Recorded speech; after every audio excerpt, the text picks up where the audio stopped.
हमारी संस्कृति, हमारी पहचान। यज्ञ, योग, आयुर्वेद सदा रहे हमारे साथ। भारत के प्राचीन ग्रंथों एवं आधुनिक विज्ञान का दिव्य संगम, यज्ञ महिमा।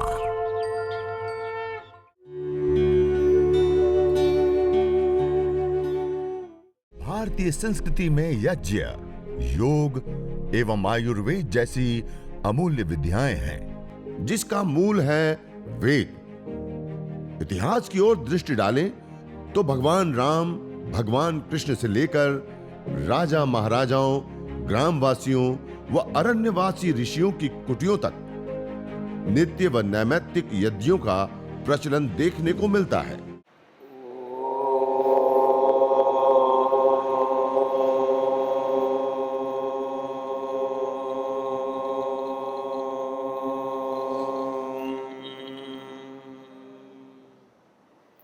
अग्निमीळे पुरोहितं यज्ञस्य देवमृत्विजं होतारं रत्नधातमम्।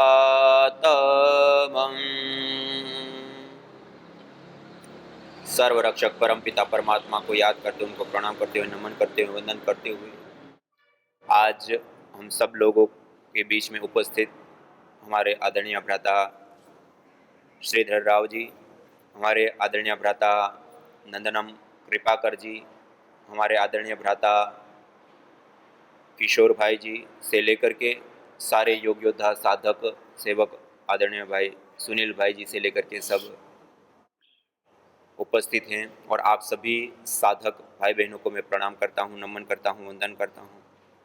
आज हम सभी लोग यहाँ पर उपस्थित हुए हैं यज्ञ करने के लिए, और हम अपनी प्राचीन परंपरा को देखें तो उसमें विभिन्न यज्ञों का विधान हमें देखने को मिलता है। उसमें प्रधानतया 21 प्रकार के यज्ञ किए जाते हैं। कितने प्रकार के? 21 प्रकार के। उसमें कुछ नित्य यज्ञ होते हैं, कुछ नैमित्तिक यज्ञ होते हैं, कुछ काम्य यज्ञ होते हैं। जैसे नित्य यज्ञ जो प्रतिदिन करना होता है, जैसे पंच महायज्ञ, देव यज्ञ, बलिवेश्वर देव यज्ञ, अतिथि यज्ञ, ब्रह्म यज्ञ आदि। कुछ नैमित्तिक यज्ञ होते हैं जो किसी निमित्त विशेष से हम करते हैं, जैसे शादी विवाह आदि हम संस्कार होते हैं, भूमि पूजन, नए घर के अंदर प्रवेश करते हैं, वास्तु आदि। तो इस प्रकार ये किसी निमित्त विशेष से हम यज्ञ करते हैं। और इसी प्रकार से तीसरे यज्ञ होते काम्य यज्ञ, किसी कामना विशेष से प्रवृत्ति, अपनी मनोकामना की पूर्ति के लिए स्त्री कामो यजत, पुत्र कामो यजत आदि आदि अलग अलग यज्ञ होते हैं। ऐसे ये 21 प्रकार के यज्ञ होते हैं। उसमें से आज जो हम यज्ञ करेंगे वो देव यज्ञ और चिकित्सा यज्ञ करेंगे। कौन सा यज्ञ करेंगे? देव यज्ञ और चिकित्सा यज्ञ। ये दो यज्ञ ऐसे यज्ञ होते हैं, इस यज्ञ को करने के लिए सामान्य रूप से हम अलग अलग यज्ञ करते हैं तो पंडित ब्राह्मण की हमें आवश्यकता होती है ना। इस यज्ञ को करने के लिए कोई पंडित ब्राह्मण या स्किल विशेष व्यक्ति की आवश्यकता हमें नहीं होती। इसको हम स्वयं अपने हाथों से कर सकते हैं। दूसरा, अन्य यज्ञ करते तो उसमें बहुत सारी वस्तुओं की हमें अपेक्षा होती है, आवश्यकता होती है। एक लंबी सी लिस्ट देते हैं ना कि ये सामान इतनी मात्रा में चाहिए। लेकिन ये देव यज्ञ और चिकित्सा यज्ञ करने के लिए नित्य हमें 3 चीजों की आवश्यकता होती है। कितनी चीजें?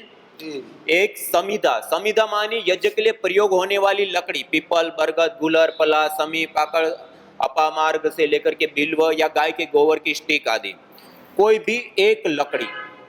दूसरी चीज की हमें आवश्यकता होती है गाय का घी। और तीसरी चीज की आवश्यकता होती है हविष्यान, हवन सामग्री, जिसमें आप चावल से हवन कर सकते हैं, काले तिल से हवन कर सकते हैं, या फिर अलग अलग औषधियां, जड़ी बूटियां रोगानुसार लेकर के आप हवन कर सकते हैं। ये 3 चीजें हैं और इसके लिए समय भी बहुत सारा लंबा नहीं चाहिए, केवल 8 से 10 मिनट का समय चाहिए। कितना समय चाहिए? 8 से 10 मिनट का समय है और ये 3 चीजें हमारे पास हैं तो हम स्वयं अपने हाथ से इस यज्ञ को कर सकते हैं। अब जब इस यज्ञ को हम करते हैं तो सामान्य रूप से कोई भी चीज जलती है तो क्या हो जाती है? नष्ट। सामान्य रूप से ये हमें दिखता है, नष्ट हो गई कोई भी चीज। हमारे पास घी है, सामग्री है, समिधा है, उसको अग्नि में जला दिया तो क्या हो जाता है? नष्ट। नष्ट शब्द का अर्थ क्या होता है? नस अदर्शने, नास कारण, अपने कारण में लय हो जाना। पहले ये गाय का घी है, द्रव रूप में है, इसको जब हम अग्नि के अंदर आहूत करते हैं और ये जब जल जाता है तो एक गैस फॉर्म में कन्वर्ट हो जाता है। किस फॉर्म में? Yes. जैसे हमारे पास पानी है 1 कटोरी, इसको 100 डिग्री पर गर्म कर देंगे तो पानी क्या हो जाएगा? क्या हो जाएगा? वाष्प बन जाएगा ना। पहले द्रव रूप में था, अब गैस फॉर्म में कन्वर्ट हो गया। ऐसे ही कोई भी द्रव्य का सर्वथा अभाव नहीं होता है, वो रूपांतरित होता है। क्या होता है? रूपांतर। गाय का घी जब हम यज्ञाग्नि के अंदर जलाते हैं तो 1864 गुना वो गैस फॉर्म में कन्वर्ट हो जाता है। कितना गुना? 1864 गुना बढ़ जाता है। गाय के घी के अंदर सैचुरेटेड फैटी एसिड होता है, उसके जलने पर कीटोन्स बनता है और कीटोन्स के टूटने पर कार्बन की अपेक्षा 6 गुना ज्यादा हमें ऑक्सीजन देता है। इसी प्रकार से हम अलग अलग जड़ी बूटियां जो जलाते हैं, आहुतियां देते हैं, उसके अंदर विभिन्न प्रकार के अलग अलग एरोमेटिक्स ऑयल्स होते हैं, उड़नसिल तेल होते हैं, जिसके अंदर अलग अलग मेडिसिनल प्रॉपर्टीज होती है, वो भी उस वायु के अंदर आ जाता है। कहने का अभिप्राय है कि कोई भी चीज को जलाते हैं तो उसका सर्वथा अभाव नहीं होता है, वो रूपांतरित होता है। जब वो रूपांतरित होता है तो उसके अलग अलग द्रव्य के जलने पर अलग अलग लाभ। आप रबर जलाएंगे उसका अलग इफेक्ट आएगा, आप प्लास्टिक जलाएंगे उसका अलग प्रभाव, आप पेट्रोल डीजल कोयला जलाएंगे उसका अलग प्रभाव आएगा, आप गाय का घी और अलग अलग जड़ी बूटियां जलाएंगे उसका अलग प्रभाव। रॉ मटेरियल जलने में क्या है, उसके आधार पे जो चीज जलती है उससे जो धूम्र बनता है वो सारे धूम्र डिफरेंट होते हैं। आज सामान्य रूप से हमारी दृष्टि क्या होती है, धुआं हुआ तो क्या हो गया? पोल्यूशन। क्या हो गया? हर एक धुआं पोल्यूशन नहीं होता है, हर एक धूम्र अलग होता है। जैसे पुष्प, हम सामान्य रूप से गंध होती है, एडिशनल पार्टिकल होता है, लेकिन वो सुगंध भी होती है, दुर्गंध भी होती है। सुगंध से हमें गुड हार्मोन्स मिलते हैं, स्ट्रेस तनाव दूर होते हैं, और बेड दुर्गंध से हमें मन में खिन्नता आती है, बेड हार्मोन्स बनते हैं, रोग आते हैं। उसमें भी खाली सुगंध को ले लो तो कितनी प्रकार की सुगंधें होती हैं, श्वेत चंदन की, लाल चंदन की, गुलाब, चंपा, चमेली, हर एक सुगंध अंदर। लेकिन मूल में देखें तो क्या है, केवल एडिशनल पार्टिकल और कुछ नहीं होता है। लेकिन हर एक सुगंध अलग होती है नहीं होती है? ऐसे ही हर एक चीज जलने पर जो भी धूम्र बनता है वो सारे धूम्र अलग अलग होते हैं, एक धूम्र नहीं होता है। और रॉ मटेरियल कैसा है उसके आधार पे होता है, उससे हमें स्वास्थ्य भी मिल सकता है और स्वास्थ्य की हानि भी हो सकती है, गलत पदार्थ है तो मूल रूप से ये जो हम अभी यज्ञ करेंगे, इस यज्ञ को करने पर अलग अलग, जब अलग अलग द्रव्य डालते हैं तो रूपांतरित होकर के वायु में आते हैं, और रूपांतरित होकर के जब वायु में आते हैं तो उसके डिफरेंट डिफरेंट कई सारे लाभ प्राप्त होते हैं। सबसे पहला एक लाभ हमें महत्वपूर्ण प्राप्त होता है, हम जिस जीवन को जीते हैं उस जीवन को जीने के लिए हमें शक्ति चाहिए, एनर्जी चाहिए, ऊर्जा चाहिए, नहीं चाहिए? वो शक्ति, वो एनर्जी, वो ऊर्जा प्राप्त करने के लिए हम क्या करते हैं? आहार लेते हैं, नहीं लेते हैं? वो आहार हम कितने रूपों में लेते हैं? 3 रूपों में। कितने रूपों में? ठोस, द्रव और गैस। धरती पर इन 3 ही रूपों में पदार्थ पाए जाते हैं और इन तीनों रूपों में हम आहार लेते हैं। ठोस रूप में रोटी, दाल, चावल आदि, द्रव रूप में पानी, दूध, जूस आदि, और गैस रूप में वायु। लेते हैं, नहीं लेते हैं? अब ये जो 3 रूपों में हम आहार लेते हैं उसमें 24 घंटे में सबसे ज्यादा आहार कौन सा लेते हैं? भोजन, ठोस रूप आहार कितनी बार लेते हैं? 2 बार, 3 बार। द्रव रूप आहार पानी, दूध, जूस कितनी बार लेते हैं? 10 बार, 15 बार। ठंडी है तो थोड़ा कम, गर्मी है तो थोड़ा ज्यादा। लेकिन गैस रूप आहार कितनी बार लेते हैं 24 घंटे में? Any time. खाते पीते, उठते बैठते, चलते फिरते, यहां तक कि रात को सो जाते हैं तब भी हर एक सेकेंड हम कोई आहार ले रहे होते हैं। तो क्या है? वायु रूप आहार। हमारे द्वारा लिए जाने वाला सबसे ज्यादा आहार कोई है तो क्या है? क्या है? वायु रूप आहार। ऐसे ही सबसे इंपॉर्टेंट, महत्वपूर्ण आहार देखिए इन तीनों में, हम ठोस रूप आहार रोटी, दाल, चावल आदि लेना छोड़ दे तब भी हम 2 से 3 महीना जीवित रह सकते हैं। हम पानी, दूध, जूस आदि द्रव रूप आहार लेना छोड़ दे तब भी हम 2 से 3 सप्ताह जीवित रह सकते हैं। लेकिन गैस रूप आहार, वायु छोड़ दे तो 2 से 3 मिनट भी जिंदा नहीं रह सकते। मानी सबसे ज्यादा के साथ साथ सबसे इंपॉर्टेंट हमारा आहार कोई है जिसके बिना हम 2 मिनट भी जीवन नहीं जी सकते, वह आहार कोई है तो क्या है? वायु रूप आहार। और उस वायु का शोधन करना, पोषण करना, संवर्धन करना, मेडिकेटेड बनाना, सुगंधित करना, उसके अंदर जीवनीय शक्ति का संचार करने का कार्य किसी माध्यम से संपन्न होता है तो यज्ञ, हवन, अग्निहोत्र। सबसे पहला लाभ, हम 5 मिनट ऐसा हवन कर ले तो हमारा सबसे ज्यादा और इंपॉर्टेंट आहार, हमारे लिए ही नहीं, चिट्टी से लेकर के हाथी पर्यंत, पेड़ पौधे, सबका, जीव मात्र का सबसे ज्यादा और सबसे इंपॉर्टेंट आहार कोई होता है तो वायु होता है, और उसका पोषण होता है यज्ञ करने से। ये पहला लाभ हमें प्राप्त होता है। दूसरा लाभ, आज हम सब भयभीत हैं, सब लोगों ने मास्क लगा रखे। क्या? कोरोना, बैक्टीरिया, वायरस, फंगस, सूक्ष्म जीव जिसको हम देख नहीं सकते लेकिन उससे इंफेक्शन फैलते, अनेक प्रकार के रोग होते हैं। आज सब लोग मोबाइल यूज कर रहे हैं, हमारे मोबाइल के कवर के ऊपर और मोबाइल के ऊपर इतनी भारी मात्रा में और इतना खतरनाक बैक्टीरिया होता है जितना हमारी टॉयलेट सीट के अंदर भी नहीं होते। ये रिसर्च होकर के सामने यही बात मैं बता रहा हूं। हम दिन में कितनी बार साफ करते हैं और दिन में उसको कितनी बार छूते हैं? हर चीज को छुआ और उसको छुआ, खाते पीते चलते फिरते हर चीज में बहुत खतरनाक बैक्टीरिया होते हैं। इसी प्रकार हमारे घर के अंदर दरवाजे होते हैं, सीढ़ी के ऊपर ग्रिल्स होती हैं, हर कोई व्यक्ति आकर के वहां हाथ लगाता है। ये सब बहुत बड़ी मात्रा में इनको फैला हुआ करते हैं बैक्टीरिया, वायरस, फंगस का। आज WHO के आंकड़े बताते हैं प्रति वर्ष कम्युनिकेबल डिजीज, बैक्टीरिया, वायरस के कारण जो बीमारियां फैलती हैं उसके कारण हम हजारों करोड़ रुपए की दवाइयां खा जाते हैं। हजारों, जितना का अन्न नहीं खा जाते हैं उतने का हम वो दवाइयों के ऊपर खर्च करते हैं।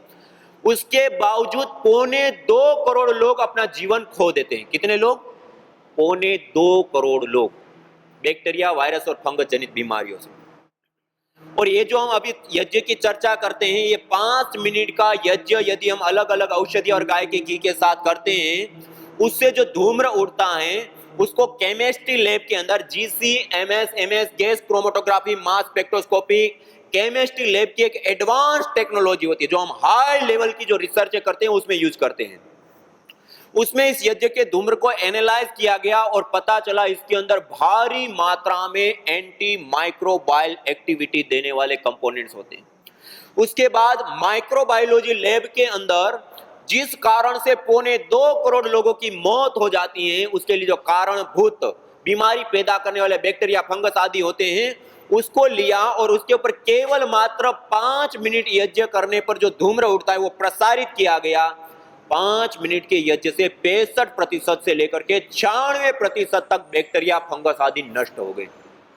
उसके बाद अलग अलग हॉस्पिटल, जहां पर होटल है, जहां लोग आते हैं, ठहरते हैं, चले जाते हैं, इन्फेक्शन फैलते हैं, ऐसे स्थानों पर प्रैक्टिकल यज्ञ करके अलग अलग परीक्षण किया गया।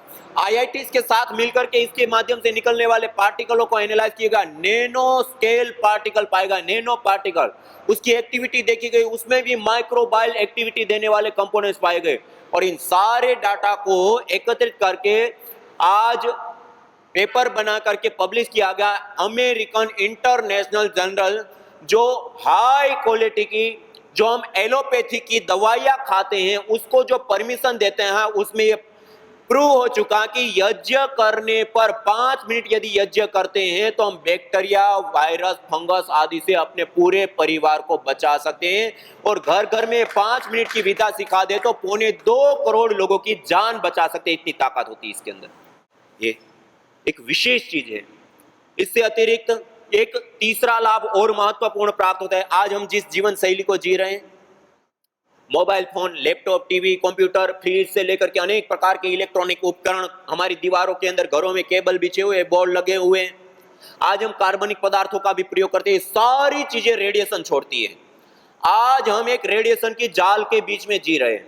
इस रेडिएशन के दुष्प्रभाव से हमारे सेल्स और हमारे न्यूरॉन्स भारी मात्रा में डैमेज होते हैं और कैंसर जैसे, MND जैसे जानलेवा ऑटो इम्यून डिजीज, घातक बीमारियां हो जाती हैं।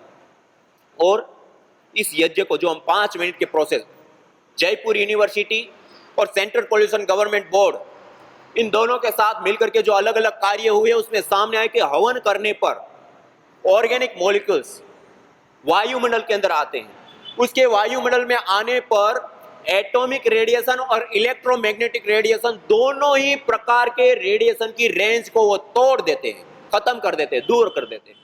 इतना सा यज्ञ घर के अंदर हम कर ले तो रेडिएशन से भी हम पूरे परिवार को बचा सकते हैं। चौथा एक महत्वपूर्ण और विशेष लाभ हमें प्राप्त होता है। जैसे मैंने अभी आपको बताया, हमारा सबसे ज्यादा और सबसे इंपॉर्टेंट आहार क्या होता है? वायु। आज उस वायु के अंदर हम पेट्रोल, डीजल, कोयला आदि भारी मात्रा में प्रयोग कर रहे हैं। उन सब से इसके अंदर अवांछित गैसें SOx, NOx, CFC, क्लोरोफ्लोरोकार्बन आदि भारी मात्रा में ऐड कर चुके हैं, जिसके कारण से वायु प्रदूषित हो गई। क्या हो गई? और इस प्रदूषित वायु के अंदर रहने पर बड़े शहरों में एक साल इस प्रदूषित वायु में रहने पर 6 महीने से लेकर के 5 साल की आयु कम हो जाती है। और उसके बावजूद हम हजारों करोड़ की उसमें जो बीमारियां होती हैं, उन बीमारियों को ठीक करने के लिए दवाइयां लेते हैं, और उसके बावजूद WHO के आंकड़े बताते हैं हम प्रति वर्ष 70 लाख से अधिक लोग मौत के मुंह में समा जाते हैं वायु प्रदूषण के कारण। जो वायु हमें जीवन देती थी आज लोगों के जीवन ले रही है। क्यों? हानिकारक गैसें उसमें बढ़ चुकी। इस हवन को, यज्ञ को, अग्निहोत्र को करने पर एथिलीन ऑक्साइड, प्रोपेलिन ऑक्साइड, अलग अलग गैसें बनती हैं। वो जब वायुमंडल के अंदर आती हैं तो वायु के अंदर पहले से ही मौजूद जो अलग अलग गैसें, ये दोनों जब आपस में मिलती हैं तो एक फोटोकेमिकल प्रोसेस चलता है। कौन सी प्रोसेस? आप सबने पढ़ा होगा, फोटोसिंथेसिस प्रक्रिया। क्लोरोफिल, पत्तों का जो हरापन होता है, उसके ऊपर जब सूर्य की किरणें पड़ती हैं तो वायुमंडल के अंदर कार्बन डाइऑक्साइड के बॉन्ड होते हैं, वो टूटते हैं, कार्बन को अवशोषित कर लेता है, ऑक्सीजन अलग हो जाता है। इसको कहते हैं फोटोसिंथेसिस प्रक्रिया। हम सामान्य रूप से क्या कहते हैं? पेड़ पौधे ऑक्सीजन देते हैं, पेड़ पौधे कोई ऑक्सीजन नहीं देते। इस प्रोसेस से जो पहले से ही मौजूद बॉन्ड है वो बॉन्ड टूट करके कार्बन को अवशोषित करता है, ऑक्सीजन को अलग करने का काम करता है। इसको कहते हैं फोटोसिंथेसिस प्रक्रिया। ऐसे ही दूसरी प्रोसेस होती है फोटोकेमिकल प्रोसेस। गैस आपस में मिलने पर एक निश्चित टेम्परेचर उसके ऊपर पड़ने पर उसके बॉन्ड टूटते हैं, बनते हैं, टूटते हैं, बनते हैं। जिस अथाह वायु के समुद्र को हम नहीं देख सकते हैं, उसके अंदर ये परिवर्तन आमूल चूल निरंतर चल रहे होते, जिसके परिणाम स्वरूप हानिकारक, जहरीली, जिसको हम घातक गैसें कहते हैं, जिसके कारण 70 लाख से अधिक लोगों की मौत हो जाती है, SOx, NOx, CFC आदि गैसें भी यज्ञ करने पर इस फोटोकेमिकल प्रोसेस के परिणाम स्वरूप न्यूट्रलाइज हो जाती है, खत्म हो जाती है, दूर हो जाती है। और आज आपके सामने अलग अलग जड़ी बूटियां रखी है। दुनिया में पहली बार रोगानुसार हवन में होने वाली जड़ी बूटियों के ऊपर एविडेंस स्टडी होने के साथ साथ ये एविडेंस के साथ 11 प्रकार की रोगानुसार हवन सामग्री और 2 प्रकार के धूपन आज हमारे सामने उपलब्ध है एविडेंस के साथ। यज्ञ एक विशुद्ध चिकित्सा है। क्या है? विशुद्ध चिकित्सा। अलग अलग द्रव्यों को डालो, उसको गैस फॉर्म में लो और उसका अनुष्ठान करो। तो इस प्रकार से भौतिक कई सारे लाभ प्राप्त होते हैं। उसके साथ साथ इसके आध्यात्मिक भी बहुत सारे। जब हम एक अनुष्ठान की बात ही मंत्रोच्चारण करते हुए यज्ञ करते हैं तो उससे जो एनर्जी, जो ऊर्जा, जो नैनो पार्टिकल, जो गैस है, ये सारा एक वायुमंडल के अंदर एक प्रभाव डालता है। इससे हमारे पंच प्राण, पंच उपप्राण, सप्त धातु ये पोषित होती है। अष्ट चक्रों में एनर्जी, ऊर्जा, शक्ति का फ्लो कई गुना बढ़ जाता है। और उसके साथ साथ दुनिया में न्यूरोकेमिकल्स को बैलेंस करने की कोई ट्रीटमेंट, कोई दवाई नहीं। यज्ञ करने पर हमारे न्यूरोकेमिकल्स बैलेंस में आ जाते हैं।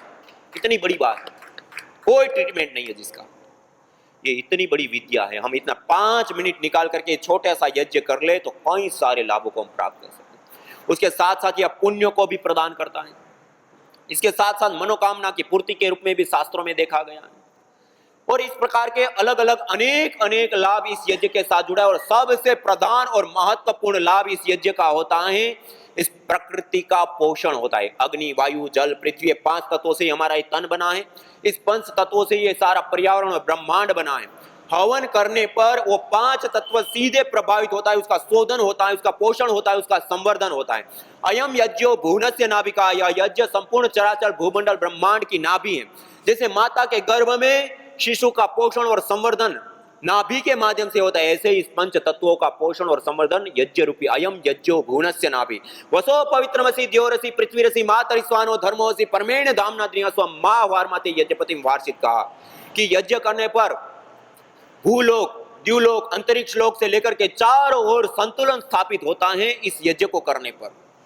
अर्थात हम जिस जीवन को जी रहे हैं उसमें सूर्य, चंद्र, तारे, नक्षत्र, उपग्रह इन सब का सहयोग है हमारे जीवन के लिए, और उसके प्रति अपने ऋणों को अदा करने का, इस प्रकृति को संतुलित करने का सबसे बड़ा उपाय कोई है तो यज्ञ है। यज्ञ करने पर प्रकृति संतुलित होती है। 5 तत्व यदि संतुलित रहे तो पंचभूतात्मक इस देह में भी कोई उपद्रव रोग रूपी नहीं होंगे, और इस प्रकृति के अंदर भी कोई उत्पात नहीं होंगे। और ये 5 तत्व यदि असंतुलित हो गए तो इस देह में भी रोग होंगे, और इस प्रकृति में भी भूकंप से लेकर के अलग अलग प्रकार के उत्पाद होते, और उन 5 तत्वों का संवर्धन पोषण करने का कार्य इस यज्ञ के माध्यम से संपन्न होता है। जब लोगों को कहते हैं ना यह यज्ञ करना चाहिए, ये सबके लिए है, तो बहुत सारे लोगों के मन में आते हैं तो पंडितों का विषय है, ये पुजारियों का विषय, ये ब्राह्मणों का विषय, ये पंडित पुजारी ब्राह्मण के लिए नहीं, हम सब के लिए है। क्या बैक्टीरिया, वायरस, फंगस उसी को लगता है? हम सबको लगता है, सबको लगता है। अलग अलग बीमारियां सबको होती हैं, रेडिएशन सबको लगता है, वायु प्रदूषण सबको लगता है, या जितनी भी समस्याएं हैं, और हम सब चाहे किसी भी जाति, मत, पंथ, संप्रदाय को मानने वाला व्यक्ति हो, चाहे स्त्री हो, पुरुष हो, युवा हो, बालक हो, वृद्ध हो, अमीर हो, गरीब हो, चाहे किसी भी देश में रहने वाला व्यक्ति हो, हम समान रूप से इस प्रकृति मां का प्रयोग लेते हैं। एक ही धरती पर विचरण करते हैं, एक ही वायु में श्वास लेते हैं, एक ही जल का पान करते हैं, एक ही आकाश मंडल के नीचे बसते हैं, एक ही सूर्य से हम रोशनी लेते हैं। हम समान रूप से इस प्रकृति मां का प्रयोग लेते हैं, और उसके संवर्धन और पोषण के लिए सबसे सटीक और साइंटिफिक कर्म कोई है, सार्वभौमिक, वैज्ञानिक और पंथ निरपेक्ष, तो यज्ञ, हवन, अग्निहोत्र है। इसलिए 5 मिनट मात्र हम यदि यज्ञ अपने जीवन में करें तो अभ्युदय और निःश्रेय दोनों की सिद्धि देने वाला एक कर्म होता है। न होता प्रदूषण और रोगों का वार, करते यदि यज्ञ योग पेड़ पौधों का विस्तार, यज्ञ योग पेड़ पौधों का विस्तार। यज्ञ शिष्टा सिनः संतो मुच्यन्ते सर्वकिल्बिषैः, भुंजते ते त्वघं पापा ये पचन्त्यात्म कारण। अर्थात जो यज्ञ शेष बचे हुए अन्न का पान करते हैं, प्रसाद को प्राप्त करते हैं, प्रसाद को ग्रहण करते हैं, वह मुच्यन्ते सर्वकिल्बिषैः, सभी प्रकार के पापों से, दोषों से मुक्त हो जाते हैं। भुंजते तु त्वघं पापा ये पचन्ति आत्म कारणा, जो केवल अपने पेट की आपूर्ति के लिए अन्न को पकाते हैं, वह अन्न नहीं अपितु पापी लोग पाप का भोग कर रहे हैं। यज्ञ भारतीय संस्कृति की मुकुट मणि है, प्रतीक है, मूल है। मानव जीवन के हर पहलू के साथ यज्ञ जुड़ा हुआ है, चाहे वह संस्कार, चाहे पूजा पाठ, या फिर पर्व से लेकर हर शुभ अशुभ अवसरों में भी यज्ञ करने की सार्वभौमिक, वैज्ञानिक एवं पंथ निरपेक्ष पावनी परंपरा रही है। आइए हम संकल्प लें, संसार के श्रेष्ठतम कर्म यज्ञ को अपनाएं। पिंड और ब्रह्मांड में संतुलन कायम करने वाले यज्ञ को अपने जीवन का अभिन्न अंग बनाएं एवं प्रकृति मां के प्रति अपने ऋणों को अदा करें। विश्व स्वास्थ्य का एक नारा, यज्ञ से होगा जग उजियारा।